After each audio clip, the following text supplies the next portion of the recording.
9.5, 9.6, 9.6. Round of applause.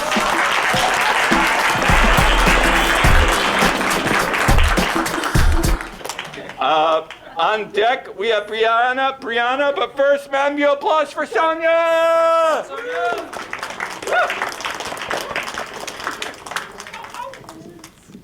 Hi, new people. So I make a status complaining about white people wearing dreadlocks. Right on cue, a white boy slides into my DMs and says, didn't you know that Vikings wore dreads? I tell him I find his logic suspect, then he says, well, I find white to be just as problematic a term, even though being considered white doesn't hurt me per se.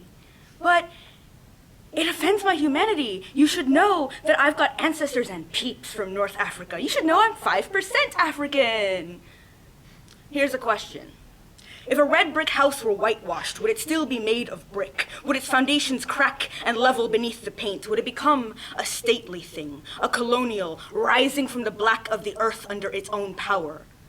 At what point were you stripped of all defenses, pulled away from the castle towers of your bleached privilege? At what point was your 5% dilution of African ever asked if it was the maid, asked to clear up a rude white family's dirty dishes, to keep house grounds in pristine condition, to tend yard and lawn and fields, keeping dirty linens bleached just so for public consumption? White boy, my people built that house. Its whitewashed halls kept clean by black hands. It still stands stately. While we were buried and forgotten beneath it, a mass grave of black bodies forming the cornerstone of your fragility, white boy. You are a whitewashed house on the apex of the highest hill here, and still you need defending? Facebook message from Christian Berman. Sonja, I don't find your anger productive. Frankly, it's immature. Don't you think we should all be nonviolent like Martin Luther King? Or maybe we should get rid of the idea of race altogether and try to be scientifically objective about this.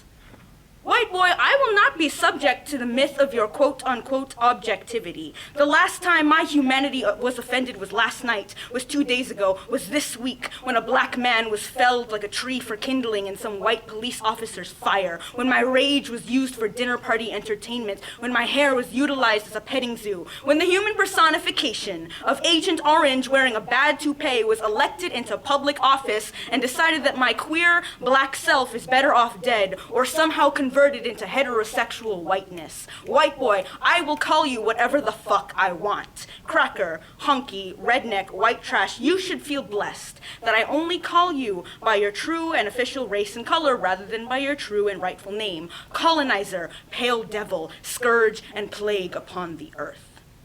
Facebook notification, Christian Berman has left the conversation. And oh, you thought you could just slide into my DMs like that with no consequences?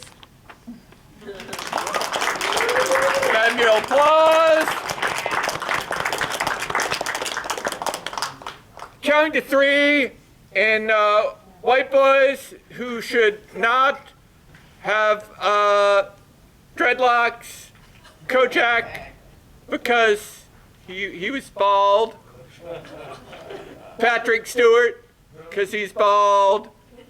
And Charlie Sheen, because that would make him weird. Judges, hold him up. We have where's the decimal in that one? Okay. Charlie Sheen has 0 to 10. Hey, sir. 10.0. A 10.0. A 7.0 and a 9.1, which totals manual applause. Now I'm going to use my supercomputer brain to calculate all of this, doing the most important part of dropping the high and low from the 2 invisible judges, because at Poetry Slam you often have 5 judges, and you drop the high and the low.